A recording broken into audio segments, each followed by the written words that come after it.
y los que se van a ir integrando posteriormente. Vamos a, bueno, nuestro mayor de maestros evangélicos.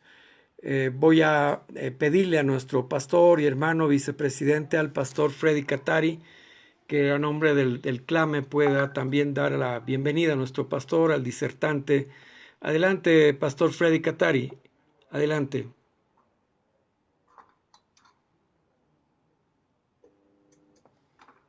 Freddy, ¿me copias? Sí, sí, estoy escuchando. Adelante, Freddy, por favor, a nombre del clame te pediría que puedas dar las palabras de inicio para dar curso y paso a nuestro disertante. Por favor, Freddy. Un cordial saludo a quienes ya están en contacto. Un abrazo fuerte. La bendición de nuestro Señor sea sobre cada uno de ustedes. Es una bendición poder iniciar esta conferencia que seguros estamos va a ser de edificación, puesto que se tratará un tema actual y que es trascendente, que el Señor abra nuestra mente, nuestro corazón, nuestros ojos espirituales también, para poder ver lo que Él está haciendo y quiere hacer por medio de cada uno de nosotros. Bendiciones. Amén, amén. Hermano, muchas gracias.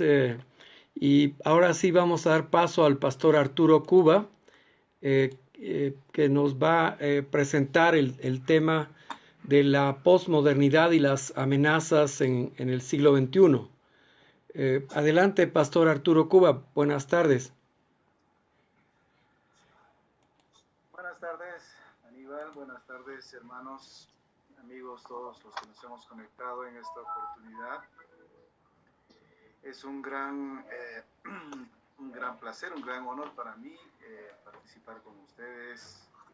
Bueno, por lo menos proponiendo este tema que tan interesante como es muy actual y nos concierne ya prácticamente a todos.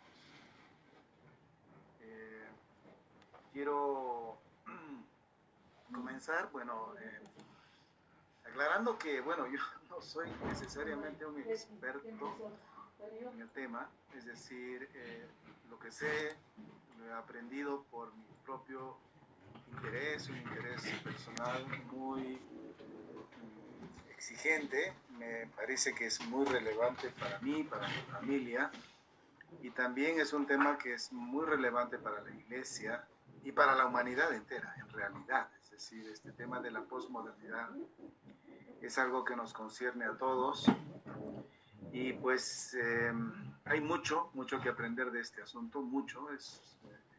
No es necesariamente complejo, pero sí es bastante amplio.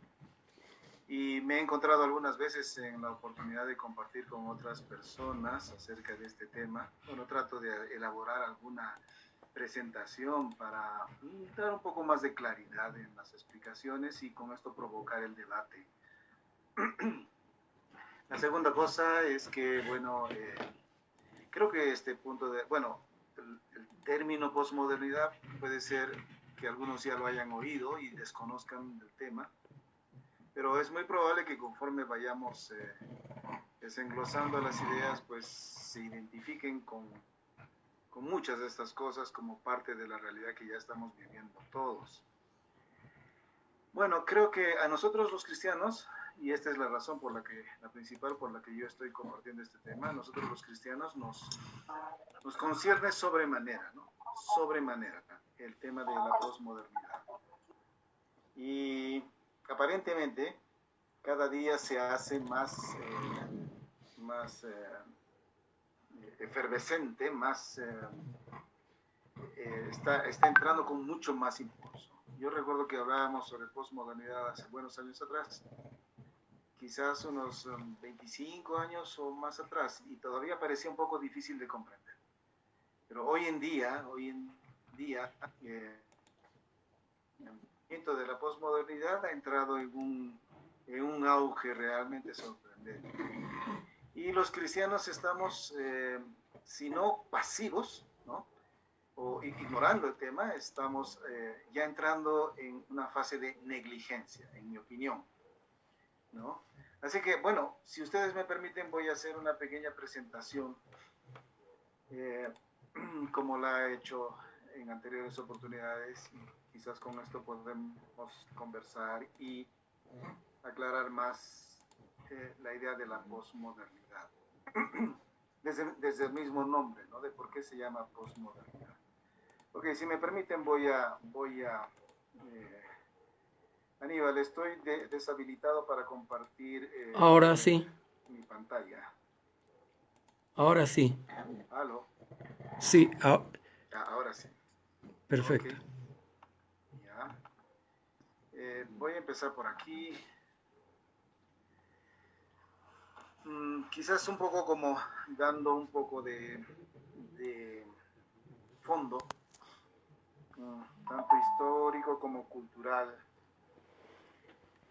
Tendríamos que ir tan atrás como, bueno, siquiera para empezar la conversación, al tema de la teoría de la evolución. Todos sabemos que esta teoría de la evolución, propuesta por Charles Darwin, fue un tiempo en la historia, sobre todo para los cristianos, un tiempo de un giro total en la historia. Hasta entonces, hasta el tiempo de estos años de Darwin, el cristianismo había logrado, bueno, aunque ya se encontraba en una fase de transición, pero el cristianismo todavía gobernaba el mundo cultural, hasta cierto punto el mundo científico, por lo menos en humanidades. Había mucho de cosmovisión bíblica todavía en el mundo intelectual de Europa, ¿no? Y cuando apareció, pero, la teoría de la evolución, pocas personas de nuestro tiempo comprenden lo increíblemente catastrófico que fue esta propuesta de la teoría de la evolución para el cristianismo, ¿no? Fue increíblemente catastrófico. Y nosotros ya no queda un rastro digamos, de los efectos que produjo esto, ¿no? Pero si hoy en día los cristianos ya no se encuentran, digamos, enseñando en universidades, ganando premios Nobel, fundando, bueno, quizás desde la política, trabajando en pos de sus países, es justamente por los efectos que produjo la teoría de la evolución. Bien, la teoría de la evolución fue una teoría propuesta por Charles Darwin. Todo lo que Darwin propuso en su momento, hoy en día ya no se considera científico. Interesantemente, ¿no? En su tiempo sí, bueno, en su tiempo la ciencia no estaba tan avanzada como lo es hoy en día, pero casi todas sus proposiciones ya no se consideran científicas. De hecho, la teoría de la evolución no se quedó ahí con Darwin, siguió avanzando en distintas proposiciones a lo largo del siglo XX sobre todo, pero aunque muchos de nosotros ahora en esta conversación no lo sepan, los mismos científicos o intelectuales ateos que todavía se escudan detrás de la teoría de la evolución ya saben que es impracticable, que la evolución como la propuso Darwin y como se espera, digamos, en este perfeccionamiento de las especies, no es posible producirse. Esto ha surgido especialmente por el progreso de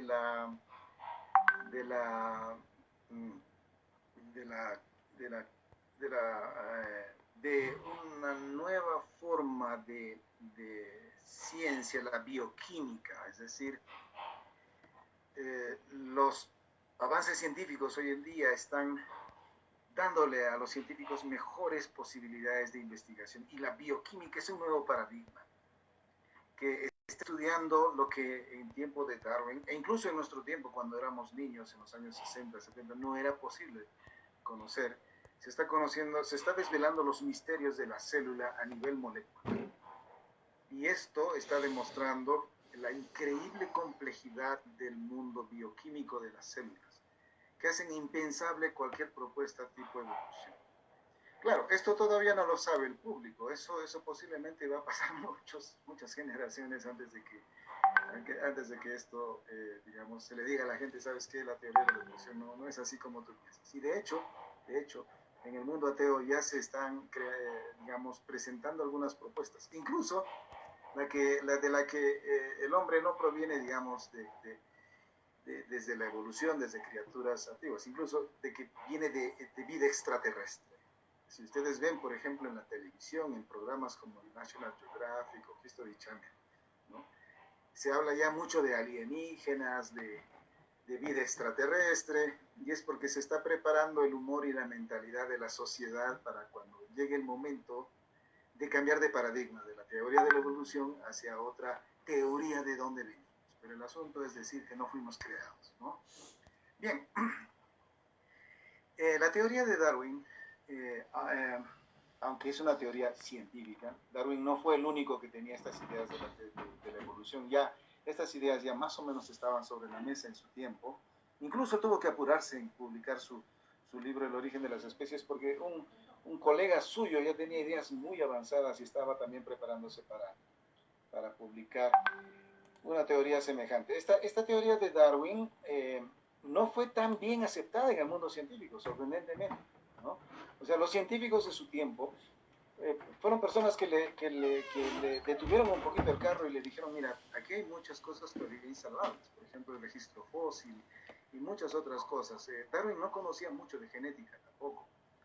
Y entonces Darwin pidió crédito, dijo, en el tiempo muchas de estas cosas se resolverán, pero él propuso de que sus observaciones eran sólidas, ¿no?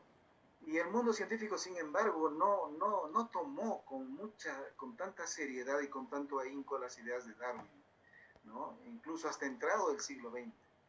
Pero quienes tomaron las ideas de Darwin con mucho entusiasmo, las celebraron enormemente, más bien fueron en el mundo de las humanidades, los filósofos, historiadores y bueno, mucha gente que ya digamos, estaba envuelto dentro de una burbuja más progresista, entre comillas, ¿no? Es decir, gente que se estaba desprendiendo del dominio de la religiosidad de su tiempo y querían entrar en el paradigma pleno del mundo de la ciencia, los naturalistas, ¿no? Entonces fue en el mundo digamos, de las ciencias sociales, donde la teoría de Darwin, la teoría de la evolución, fue tomada con más fuerza y se desarrolló ahí más rápidamente. Y de ahí es lo que se produjo lo que nosotros conocemos como darwinismo social, ¿no?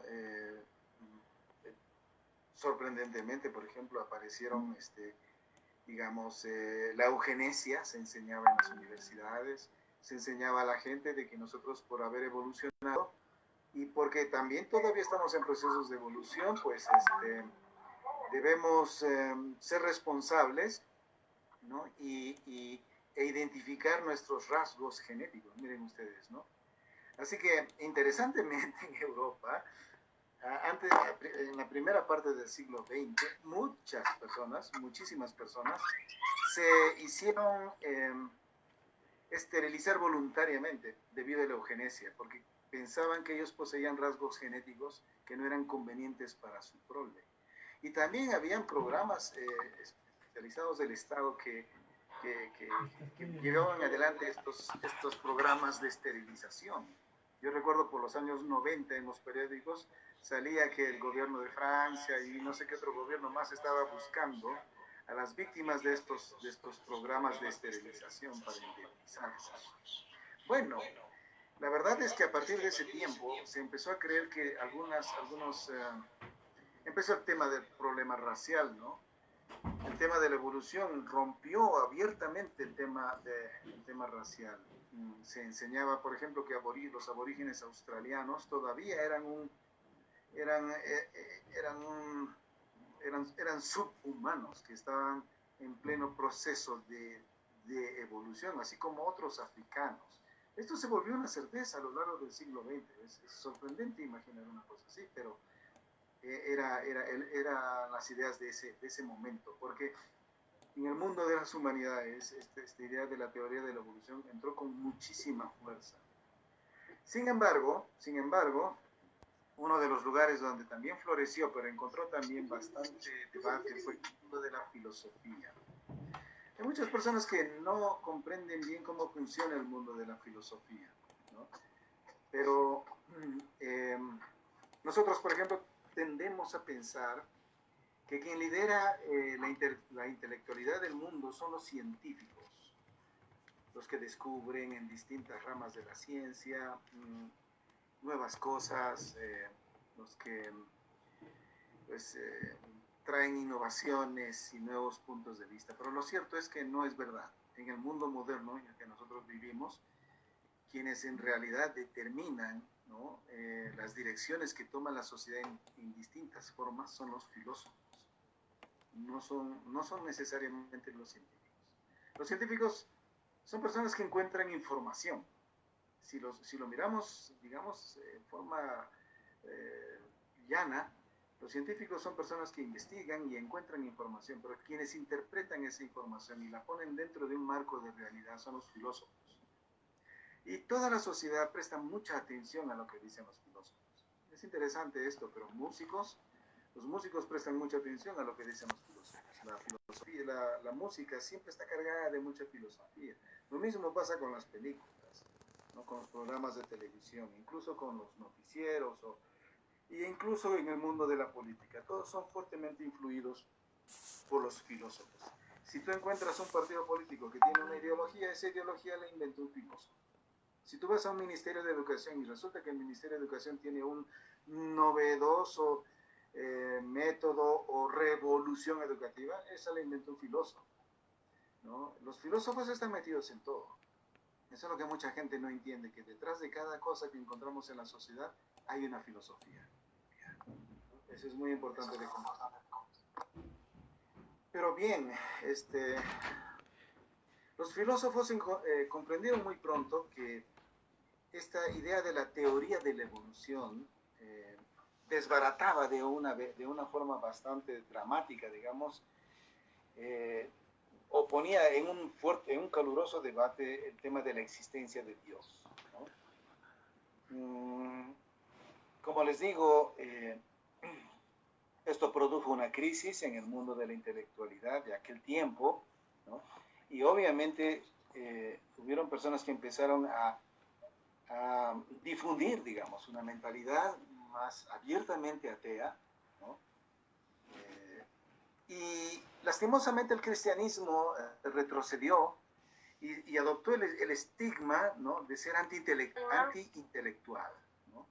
Así que con el tiempo, si tú eras una persona inteligente, si eras una persona racional, entonces optabas por la ciencia. Pero si eras una persona, digamos, irracional, por lo general lo que estabas adoptando era la fe y eras cristiano o de cualquier otra religión. Y entonces esta dicotomía se formó mucho en aquel momento. Se estableció con mucha fuerza. Pero en filosofía pronto los filósofos se dieron cuenta de un problema importante, ¿no?, que empezaba a vulnerar la sociedad. La idea de que Dios no existe. El ateísmo empezó a cobrar muchísima fuerza en muchísimos ambientes de la sociedad. Y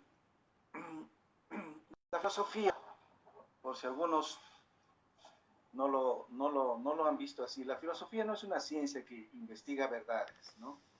En realidad la filosofía es una ciencia que hace preguntas. A la filosofía no le interesa las respuestas, a las respuestas les interesa a las personas.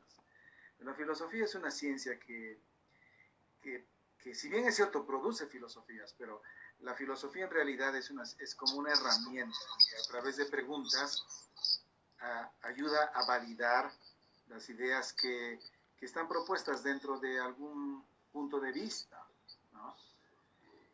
La filosofía es una rama de las inquietudes humanas muy interesante, sumamente interesante, ¿no? Y como les digo, su labor, más que conseguir respuestas, es hacer preguntas. Madre.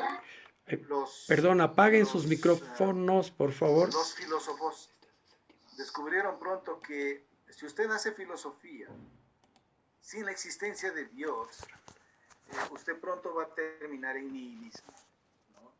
Ellos no tardaron mucho en darse cuenta de esto, ¿ya? Sin embargo, que se siguió promoviendo el evolucionismo, ¿no? Pero ya se esperaba que el nihilismo sería el producto final, el producto esperado. Nihilismo quiere decir, viene de la palabra nihil, que quiere decir nada o ninguna cosa. Es decir, sorprendentemente, hermanos, lo que les quiero decir es esto. Si usted parte de una filosofía donde el punto inicial es que Dios no existe, usted termina en un agujero negro, ¿no? Usted termina en un agujero negro. En un agujero negro no hay luz, no hay sonido, no hay nada. Es un vacío completo. Igualmente es una filosofía que empieza con la negación de Dios. Por ejemplo, nosotros los cristianos no nos hacemos muchos problemas en esto, porque nosotros decimos que si existe Dios y decimos que sí, pues la filosofía lo que empieza a hacer es preguntas. Por ejemplo, ¿de dónde viene todo? Si nosotros tenemos una Biblia en la mano, la Biblia nos informa y responde todas las preguntas de la filosofía, ¿no? Para poder validar todo lo que nosotros creemos. Por ejemplo, ¿qué es el hombre? El hombre es la imagen y semejanza de Dios. Está ahí escrito. Usted no tiene que inventar nada, ¿no? ¿Existe un propósito en la vida? Sí hay un propósito en la vida. ¿Existe lo bueno y lo malo? Sí existe lo bueno y lo malo. Dios lo ha establecido. ¿Existe vida después de la muerte? Por supuesto que sí. Jesús ya resucitó. Todas las preguntas de la filosofía pueden ser respondidas utilizando las escrituras. Pero ¿qué pasa si decimos que Dios no existe? ¿No? Pronto nos vamos a encontrar, como les digo, en una especie de remolino, un agujero negro. Vamos a ser absorbidos en, digamos, en una profunda incertidumbre, ¿no? Por ejemplo, una de las cosas que eran insalvables, o sea, ateos siempre existieron, el ateísmo siempre existió, pero lo que era más complejo quizás en otras épocas antes de Darwin, era crear una filosofía basada en el ateísmo. Bueno, Darwin ayudó a rellenar algunos espacios en blanco, por ejemplo, ¿de dónde viene todo? La evolución ayuda a contestar eso. ¿Qué es el hombre? ¿De dónde viene? ¿No? El hombre es un ser evolucionado. ¿De dónde vienen todas las cosas? Pero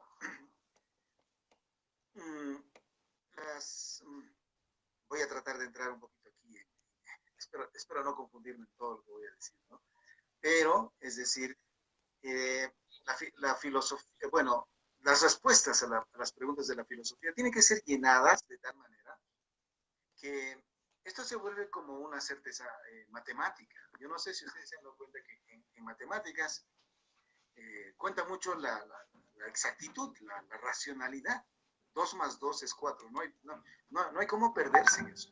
Hay muchas personas que piensan que con las ideas se puede caminar más bien muy subjetivamente. No es tan objetivo como las matemáticas. Pero eso no es verdad. Eso no es cierto. Con las ideas también existe la misma naturaleza de objetividad. Se pueden examinar las ideas y se pueden encontrar si las ideas están en una combinación que resulta en falsedad o en verdad. Eso está claro desde el principio.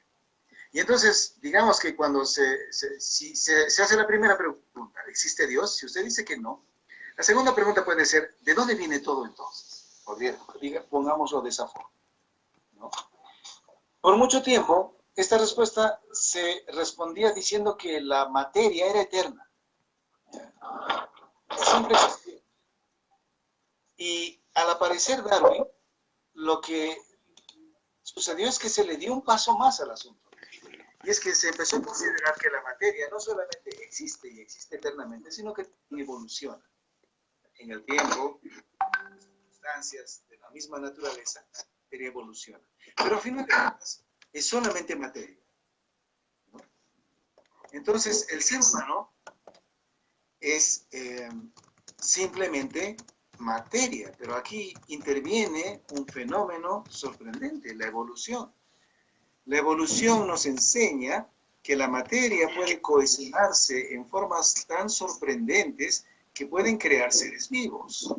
Claro, utilizando procesos que toman miles de millones de años, ¿no? Este es otro de los artilugios del asunto, ¿no? Utilizando procesos que toman miles de millones de años, se constituyen células, todos estos productos químicos pueden producir células y seres básicos que luego van adquiriendo complejidad conforme van evolucionando. La evolución también es una necesidad de estos seres vivos de adaptarse a su ambiente o a cambios en el ambiente. Bien, pero si yo digo que Dios no existe, que el hombre es solamente materia, por mucho que la evolución sea una maravilla, al final de cuentas el hombre es solamente un ser evolucionado, y si lo reducimos a su mínima expresión, el hombre es solamente materia. Puede estar caminando por la calle, puede estar entrando a una tienda, está comprando, o entra a un restaurante y está comiendo, o está abrazando a su esposa, a sus hijos. Nosotros podríamos ponernos unos lentes tales que digamos, pero al final es solo materia. Entonces, ahí viene una pregunta. Yo no sé si usted, un poquito bien de este tema de filosofía, vio que los filósofos se hacen una pregunta que parece tonta. ¿Existo? ¿No? Y como que yo algunas veces que miraba esa pregunta cuando era mucho más joven, decía, pero qué pregunta tan tonta, es decir, por supuesto que existimos. ¿Existe usted? Pero si usted se da cuenta, y seguimos dentro de la misma idea de pensar que los seres humanos somos seres evolucionados, la pregunta es válida. Mire, ¿por qué? A ver, yo trato de hacer una comparación en este punto, ¿no? Supuestamente, si aceptamos la teoría de la evolución, todos los seres se encuentran en estados evolutivos, todos, incluso nosotros actualmente. Y todos están sujetos dentro del mismo fenómeno. Digamos que yo voy a un zoológico y me paro frente a una reja, detrás de la reja hay unos monos. Yo puedo detenerme y pensar y decir por un momento, y decir, los animales que están al otro lado están evolucionando. Y yo que estoy de este lado, también soy un animal en estado de evolución. Ahora,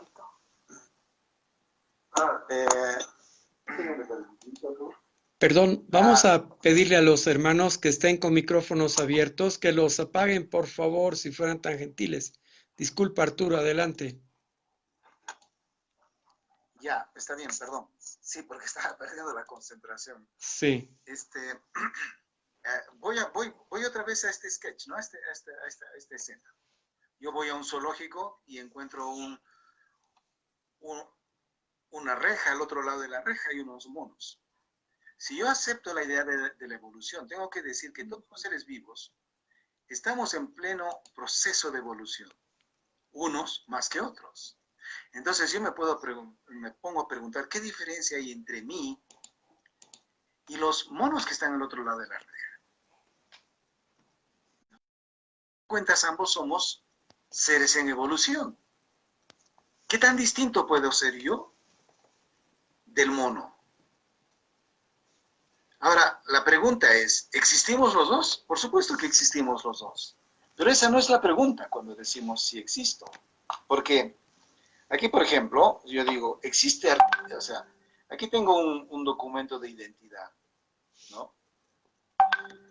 Creo que todos nosotros tenemos, por muy bonitos que parezcamos, todos tenemos uno. Y la pregunta es, ¿existe esta persona que está inscrita en este documento de identidad? ¿Existe? A ver, no está preguntando si existe mi naturaleza biológica, sino si existe esta personalidad. ¿Qué quiere decir eso? Quiere decir que aquí está la reja, allá atrás hay un mono, pero a este lado hay otro mono que tiene un carnet de identidad y que cree que es una persona. Es decir, no sé, a mí me cuesta un poco articular esta conversación, pero justamente el tema del nihilismo nos lleva justamente a esta presunción, ¿no? Si Dios no existe, todos nosotros solo somos materia en evolución. No hay diferencia entre el uno y el otro. Pero los seres humanos estamos en un estado de evolución tal que hemos creado en nuestro, o sea, tenemos un cerebro que es es una portentosa maravilla de la bioquímica humana, ¿no? Que es capaz de hacerme imaginar de que existo. Pero en el fondo, solo soy materia. ¿Me entiende? Es decir, o sea, usted tiene que darse cuenta que estamos hablando de un ser que solamente es materia, es como un saco de químicos que ha llegado a tal grado de complejidad que en su mente ha creado la alucinación de una existencia. Este señor Arturo Cuba, ¿no? Es producto de esta alucinación. Pero por el otro lado, o sea, esto es en su lado subjetivo. Pero en su lado subjetivo, ¿no? Perdón, este es en su lado subjetivo. En el lado objetivo es solamente un animal. Es materia evolucionada. ¿Entiende? Pero su existencia solo existe en su lado subjetivo. Bueno, estoy adelantándome un poco a la conversación, porque con esto le vamos a dar fundamento un poco a lo que vamos a venir hablando más adelante. Entonces me pongo a preguntar, ¿existe un propósito en la vida? A ver, eso está un poco más difícil de responder. Si solamente somos materia y materia evolucionada, decir que existe un propósito en la vida. Las mismas personas que hablan de la evolución dicen que la evolución no tiene un propósito. Los animales simplemente se adaptan a las condiciones que se les pueda presentar en la naturaleza. Digamos un cambio de clima. Si sucede un repentino cambio de clima, las especies que se adapten sobrevivirán. Las que no serán eliminadas. Pero no existe un propósito. Y si la evolución es esencialmente la razón por la que existimos, ¿por qué tendríamos que pensar que la vida tiene un propósito? Tal vez usted pueda alucinar uno, pero esencialmente no lo tiene. ¿Existe la realidad? ¿Existe lo bueno y lo malo? Bueno, yo soy cristiano. Para mí existe lo bueno y lo malo. Pero si solamente somos materia, ¿quién dice qué es bueno o qué es malo? ¿No? Si tú miras, por ejemplo, una escena en la selva tropical de algún lugar y ves animales comiéndose unos a otros para sobrevivir, no lo calificamos necesariamente de malo, ¿verdad? Es parte de la naturaleza. Alguna vez yo viendo un programa de televisión, pues me observo un detalle, ¿no? Observo que el camarógrafo está enfocando un animalito de esos bonitos, como un venado o algo así, y lo está acechando un felino, un tigre, un león, lo está acechando. Y entonces el camarógrafo observa la escena y dice, caray, este animalito, por bonito que sea el ataque de este felino, y nosotros no debemos intervenir, debemos dejar que la naturaleza haga su trabajo. Porque la evolución tiene miles y millones de años. Y los animales tienen que desarrollar la habilidad de sobrevivir. Bueno, yo no sé qué chance le quede al venadito, porque va a ser una cena dentro de un ratito, pero el mismo camarógrafo entiende que él no debe intervenir y que debe darle lugar a la evolución. Y estamos hablando sobre lo bueno y lo malo. En la selva no hay ni bien ni mal. En la ley de la selva, que se dice, ¿no? Y la otra pregunta es, ¿existe vida después de la muerte? Si solamente somos materia, ¿no? Por supuesto que no existe vida después de la muerte. Este es otro de los puntos sorprendentes del nihilismo, ¿no? No hay trascendencia.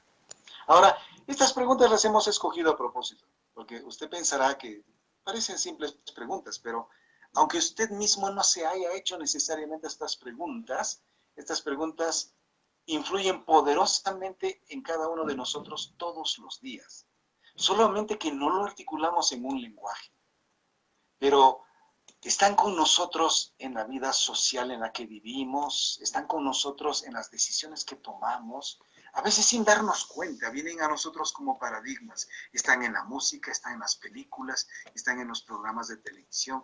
Nosotros no nos damos cuenta, pero estas respuestas se siembran dentro de nosotros y van creando en nosotros una predisposición filosófica y no nos damos cuenta.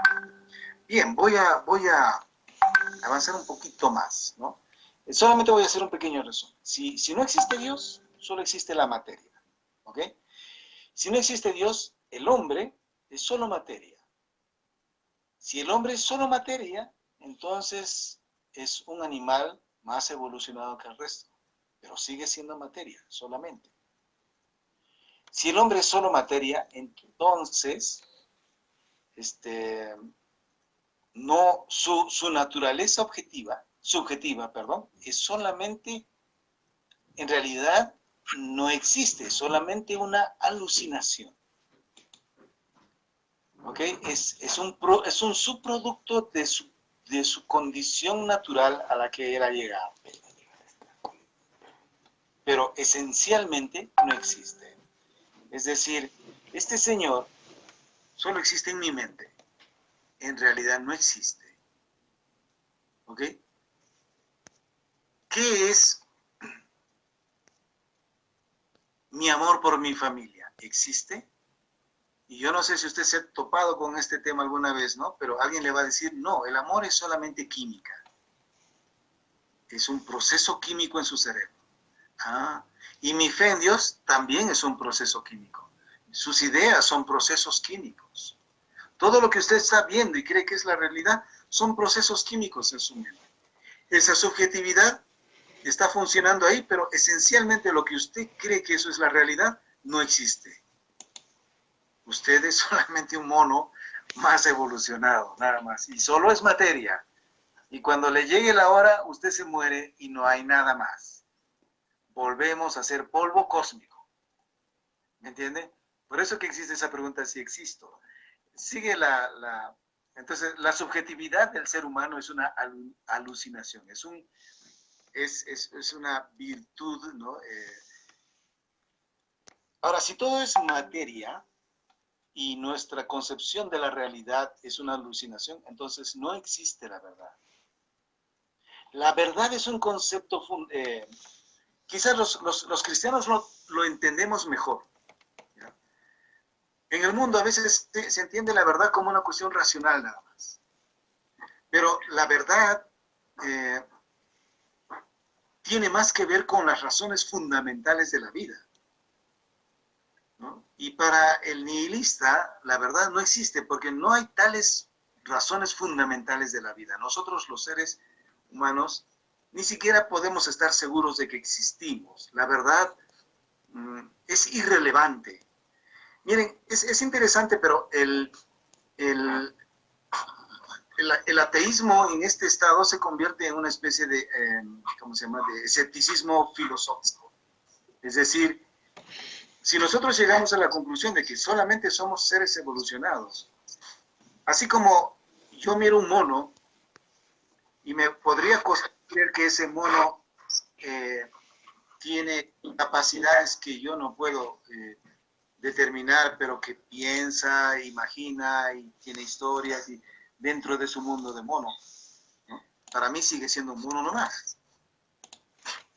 Lo mismo sucede entre los seres humanos. La verdad es solamente un concepto cultural. Eso es lo que ellos están tratando de decir. La verdad es solamente una invención entre personas que portan un carnet de identidad. Pero no existe. Tampoco tenemos certeza de cómo la podemos encontrar. Es decir, bueno, es justamente este es un punto fundamental, ¿no? Esto se estudia en filosofía, se llama epistemología. Para los que entienden el nihilismo, la epistemología ha fallado a la humanidad, ¿no? Ha fallado en su propósito de encontrar la verdad. Bueno, bíblicamente hablando, nosotros lo entendemos. O sea, el hombre destituido de la gloria de Dios, el hombre en estado de caída, no puede conocer la verdad. Eso nosotros lo entendemos bien. Bueno, seguimos adelante. Y si el hombre es solo materia, no sabemos que él percibe la verdad. Bien, si no existe Dios, tampoco existe la moral ni los valores absolutos, ¿no? Y si no existe Dios, entonces aquí hay un punto importante, ¿no? Si no existe Dios, entonces nada tiene significado. Todo es un vacío, ¿ya? Es decir, esto se los voy a explicar con la siguiente diapositiva. Es decir, los seres humanos tenemos, digamos, dos aspectos importantes en nuestra persona. Tenemos un lado objetivo, que es el lado físico-material de la vida, ¿ok? Pero también tenemos un lado subjetivo, que es el que está reproducido dentro de nuestra mente. Es una reproducción o una interpretación mental de la realidad externa, ¿ok? Es decir, pero los dos son valiosos. ¿Y qué es lo que sucede? Lo que sucede es que en el mundo físico o material tenemos una parte de la realidad que son todos los elementos que lo componen. Por ejemplo, nuestros progenitores, ¿no? Nuestros padres. No quise usar la palabra padres de una sola vez, ¿ya? Es decir, las personas que nos trajeron al mundo. Ahí está. ¿Okay? Pero eso es en el lado objetivo. En el lado subjetivo, ellos se convierten en nuestros padres. La imagen que tenemos, digamos, subliminal de mamá, ¿no? La veneración que tenemos de nuestro papá y el significado que estas personas tienen para nosotros, ¿no? En cuanto al honor, la reverencia que debemos tener con ellos, el respeto, los valores, etcétera, etcétera, etcétera. Si ustedes se han dado cuenta que la familia, por lo menos en este aspecto, es un conjunto de elementos subjetivos muy poderosos. Por fuera, solamente son nuestros progenitores. Pero tanto lo objetivo como lo subjetivo conforman nuestra visión de la realidad.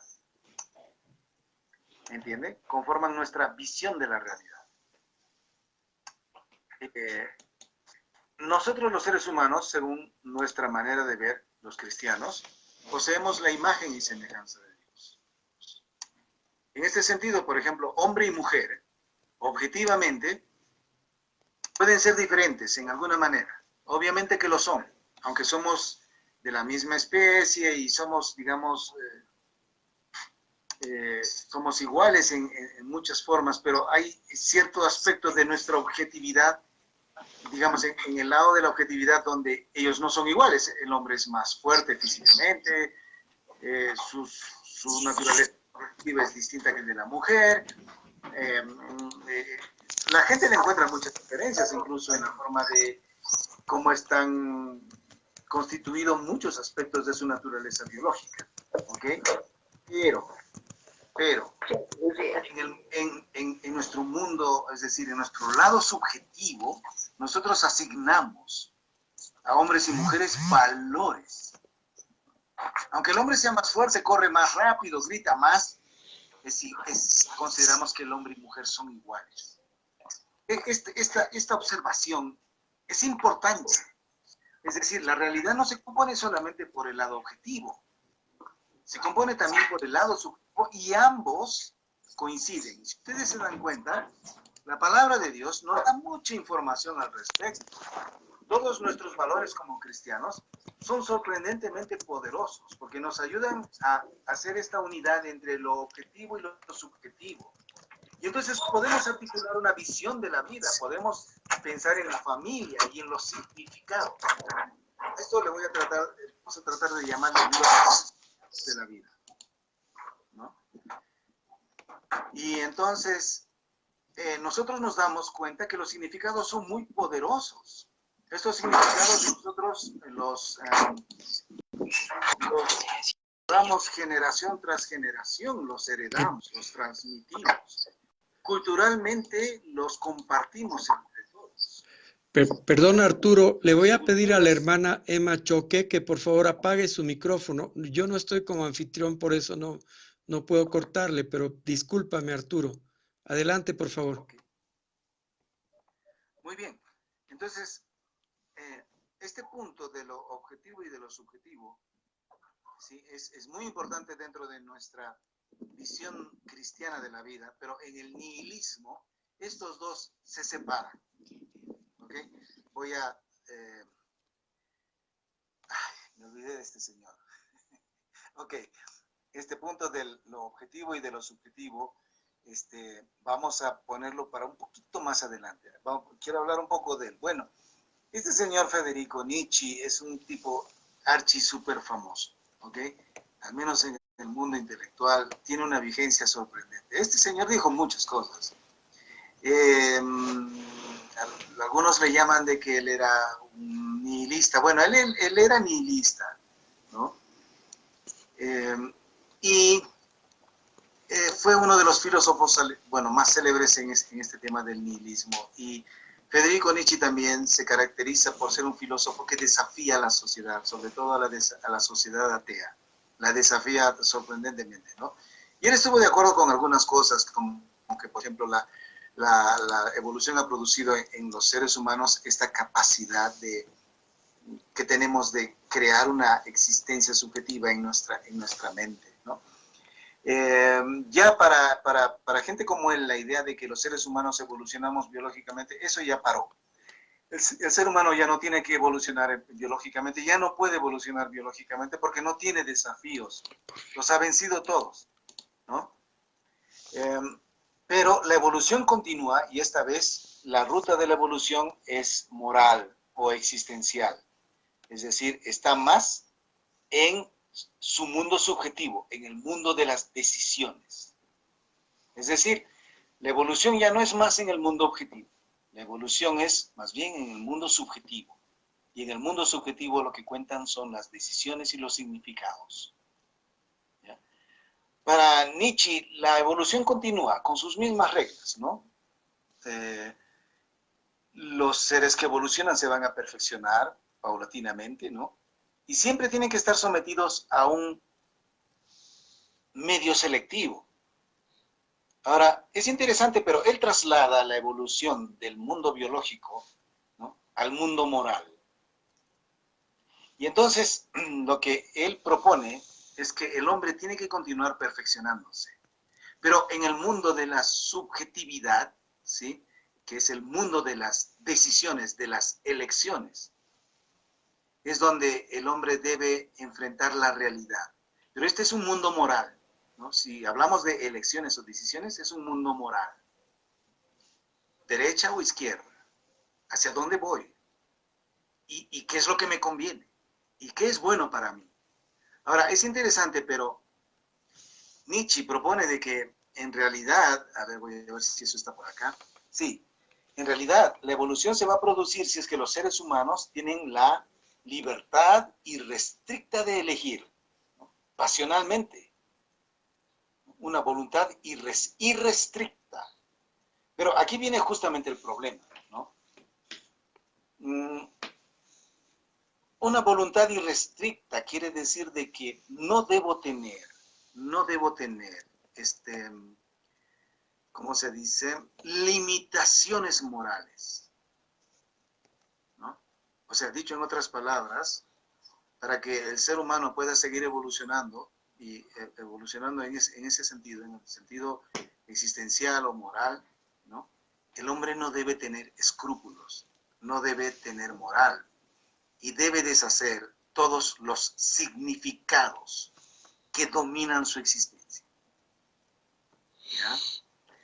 Por ejemplo, yo trataré de aclarar esto de esta forma. Por ejemplo, todos nosotros los que hemos nacido en un mundo más o menos como el nuestro occidental, pseudo-católico, conocemos el matrimonio monógamo. La mayoría de nosotros hemos tenido padres que posiblemente, la mayoría, no digo todos, ¿no?, han tenido una sola esposa. Nosotros somos fruto de ese matrimonio. De alguna manera, en nosotros se ha impregnado la idea de que nosotros también queremos lo mismo, es decir, duplicamos modelos.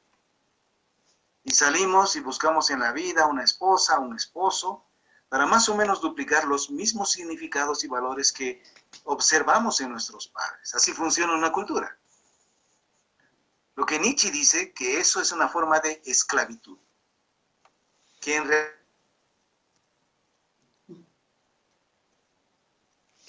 realidad en tu mente, las ideas que te van a impedir elegir.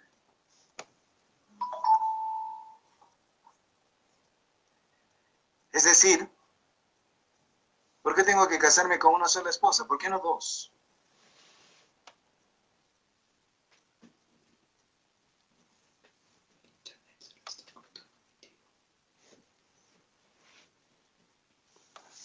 Mujer, ¿por qué no casarme con un hombre?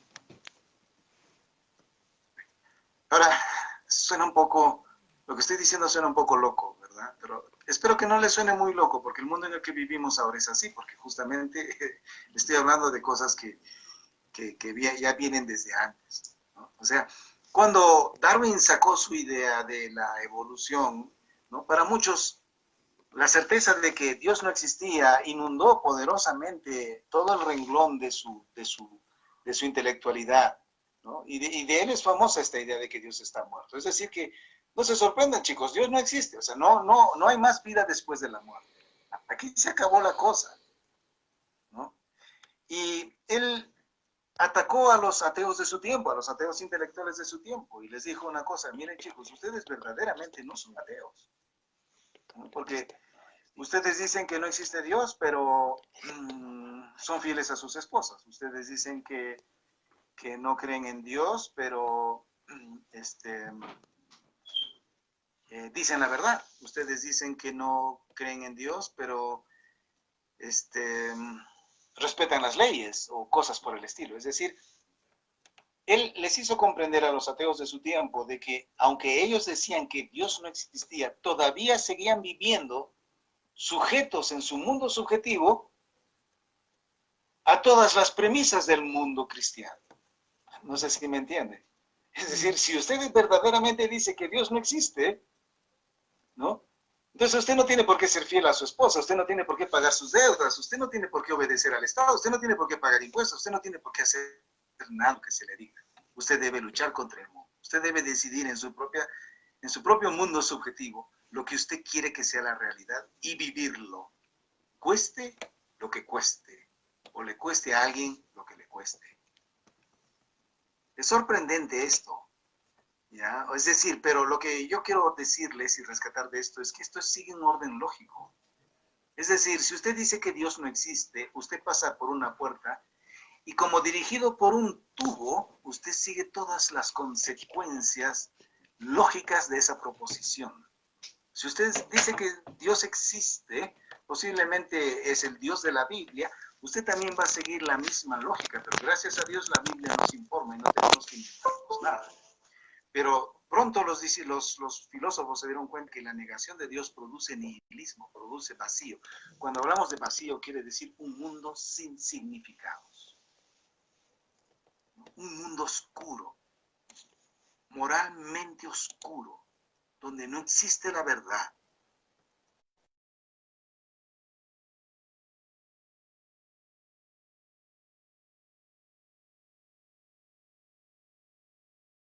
Mejor dicho, una conducción subjetiva en sus mentes sin moralidad, sin ningún tipo de restricción e inventando por sí solos lo que ellos consideren la realidad.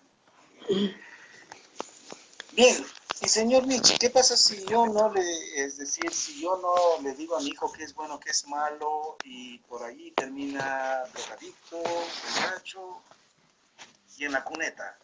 Ya pues, posiblemente, señora, no se preocupe, ya